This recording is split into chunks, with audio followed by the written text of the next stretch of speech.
Hello students, I'm Dr. Himanshu Kanpal, Assistant Professor English, Government MS College for Women, Bikaner. Today I'm going to analyze the poem The World is Too Much With Us, written by one of the greatest romantic poet, William Wordsworth. The World is Too Much With Us is a sonnet by William Wordsworth, published in 1807. The poem laments the withering condition, the deteriorating connection between humankind and nature, blaming industrial society for replacing that connection with material pursuits. Wordsworth wrote the poem during the first industrial revolution, a period of technological and mechanical innovation spanning the mid 18th to early 19th centuries that thoroughly transformed British life. William Wordsworth was pained to see the condition of people during his time. It was the time of first industrial revolution, and what happened at that time, that instead of leading a simple life, people started running towards the materialistic pursuits.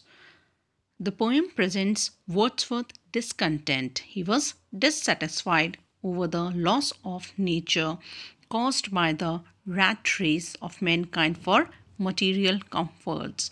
Everywhere it can be seen that people, they are losing patience, they are losing simplicity, they are cutting their connection with nature for materialistic comforts or worldly comforts. He claims that the materialistic approach of mankind has transformed human beings into senseless individual, because now he felt at the time that people are not able to judge between what is good and bad, what is positive and negative.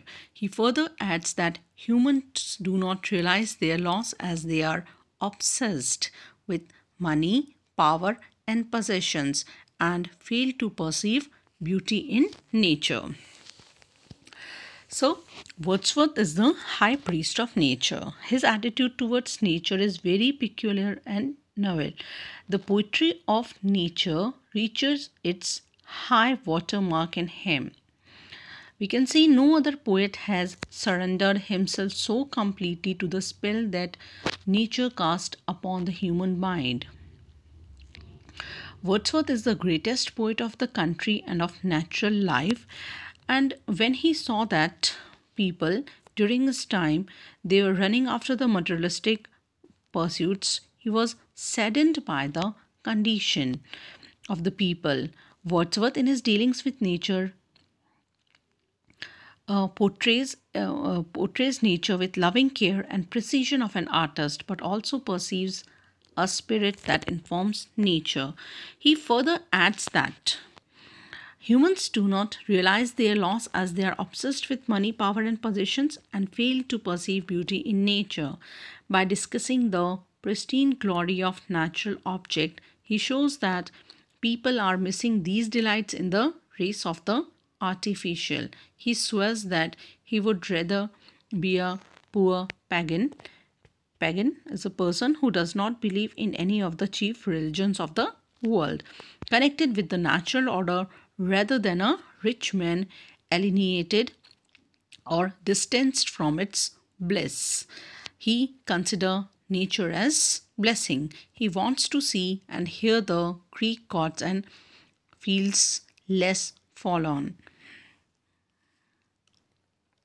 So, in this poem, the speaker begins, "The world is too much with us," with the term "the world." The world is too much with us, late and soon, getting and spending, we lay waste our powers. Little we see in nature that is ours, we have given our hearts a sordid boon. We have given our hearts away a sordid boon. The speaker begins, "The world is too much with us," the term world, and the reader quickly begins to understand what the term means in this context.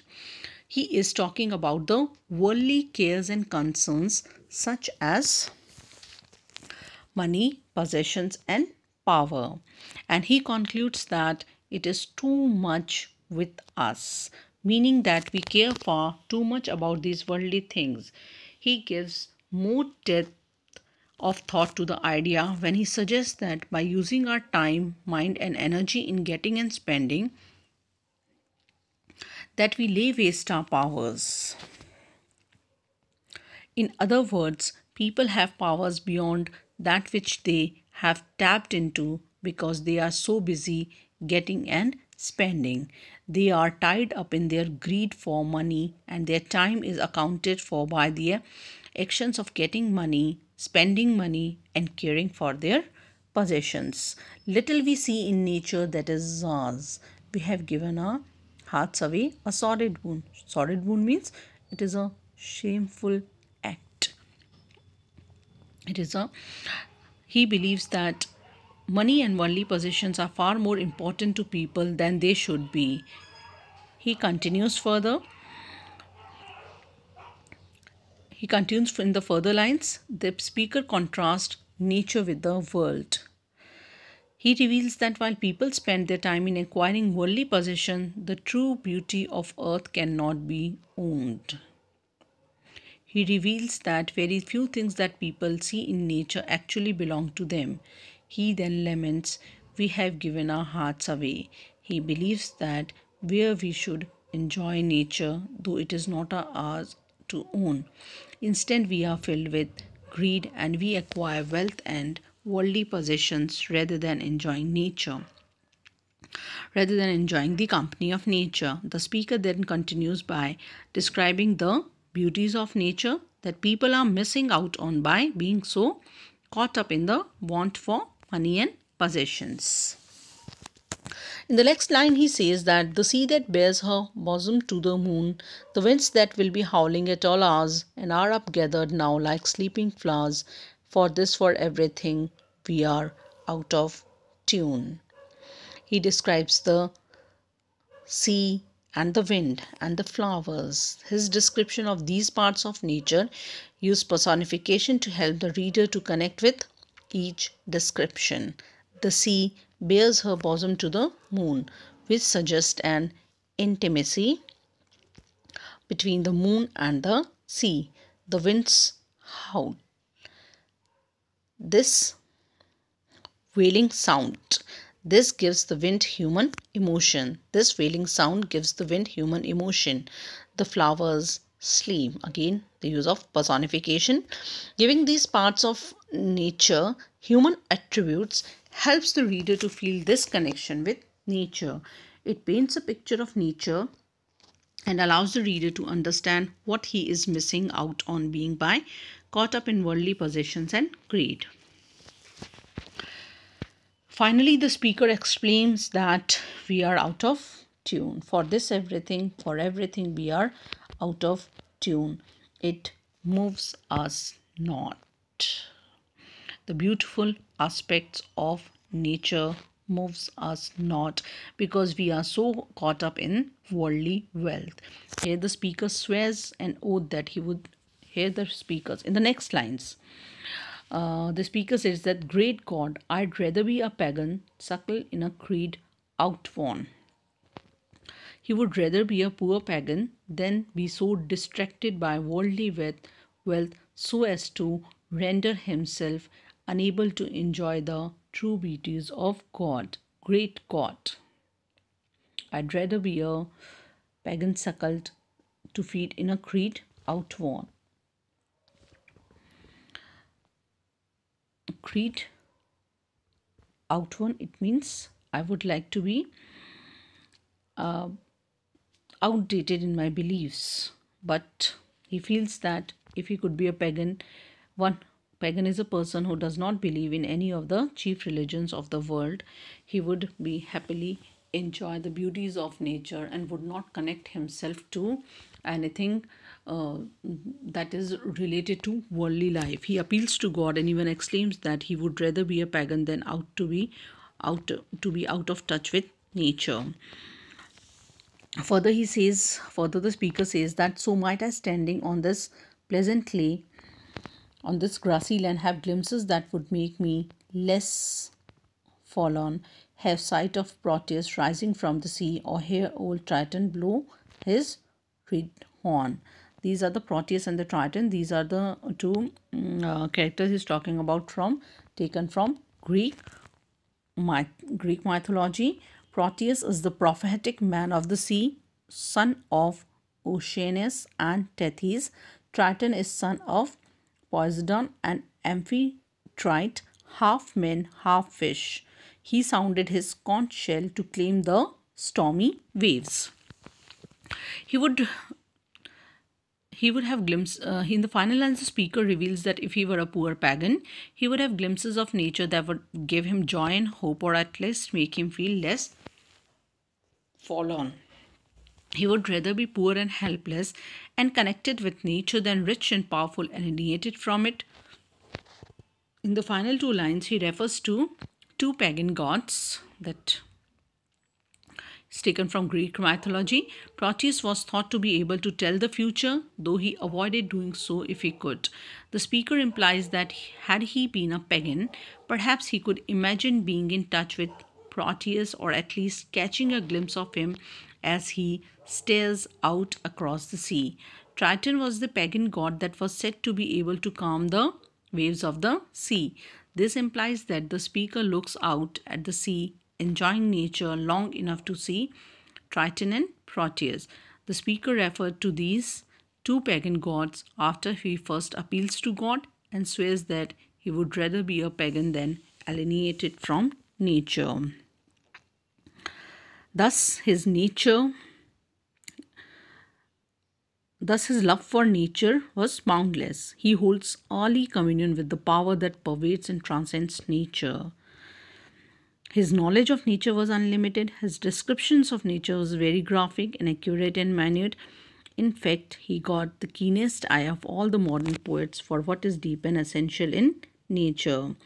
All these qualities led him to think that nature is the embodiment of divine spirit, which is the fundamental principle of his natural philosophy.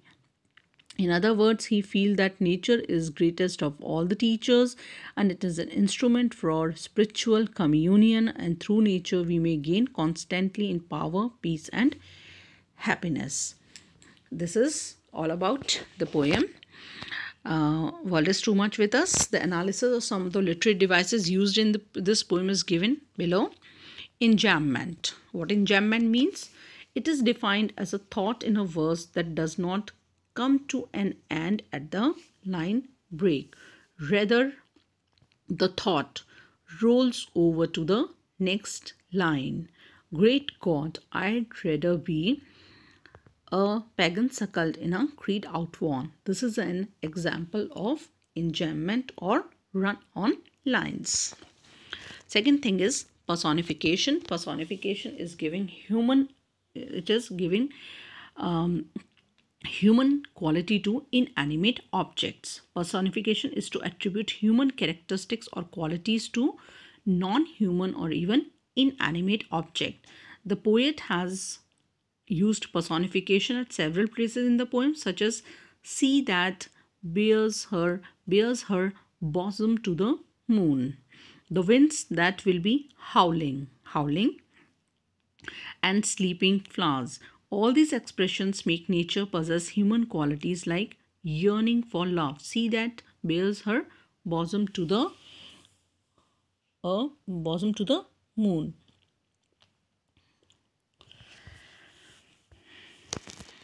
Like yearning for love, sleeping and soothing. Next is allusion. Allusion is reference to other stories or figures. Allusion is an indirect or direct reference to a person, place, thing or idea of historical, cultural, political or literary significance. This poem contains allusions to Greek mythology when the speaker talks about Proteus and Triton having sight of Proteus rising from the sea. Proteus is the prophetic man of the sea, or here old Triton.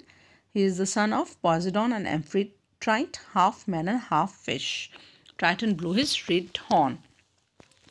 Then the poet has made use of imagery in the poem. The use of imagery makes the readers visualize the things they see, the writer's feelings, emotions, or ideas. They can visualize, they can clearly see the writer's feelings, emotions, or ideas. Images. Wordsworth has used images appealing to the sense of hearing, sensory images, sense of hearing such as winds that will be howling. Howling means wailing. To the sense of touch as sleeping flowers, and to the sense of sight as Proteus rising from the sea. Then there is in use of consonance. Consonance is the repetition of consonant sounds in the same line, such as the sound of sir, as in have sight of Proteus rising from the sea, and for and to, for this, for everything we are out of tune, for and to. Then poet makes use of simile. Simile is a device that used to compare something to another thing to let the readers know what it is. The poet make use of simile, and this literary device is used by making use of the words on like and as. There is only one simile used in line 7 of the poem, and are up gathered now like sleeping flowers. The use of like. And are, the winds that be howling all hours are now gathered, are up, and are up gathered now like sleeping flowers. The poet has linked the howling of the winds with the sleeping flowers. Metaphor. There are two metaphors used in the poem. One of the metaphors is in 10th line. Suckle in a creed outworn. Here creed represents mother. Suckle means to feed. In a creed outworn. Here creed represents mother that nurses her child. The complete line is a pagan suckle in a creed outworn. A pagan feed. Here creed represents mother that nurses her child. Here the writer wishes to be a pagan, and he thinks that he is going to feel like a pagan, that is feeded on the creed outworn. Creed outworn means a set of beliefs that may be outdated, but he feels that once he is going to be a pagan, once a person, a heathen, a one who does not believe in any chief religions of the world, he is going to be a man of simplicity so that he can get close with nature. Then there is an assonance. Consonance is the repetition of consonant sounds. Assonance is the repetition of assonance is the repetition of vowel sounds in the same line, such as O sound in the or heard old Triton blow his red horn. So this is all about the poem The World is Too Much with Us, written by William Wordsworth. Thank you.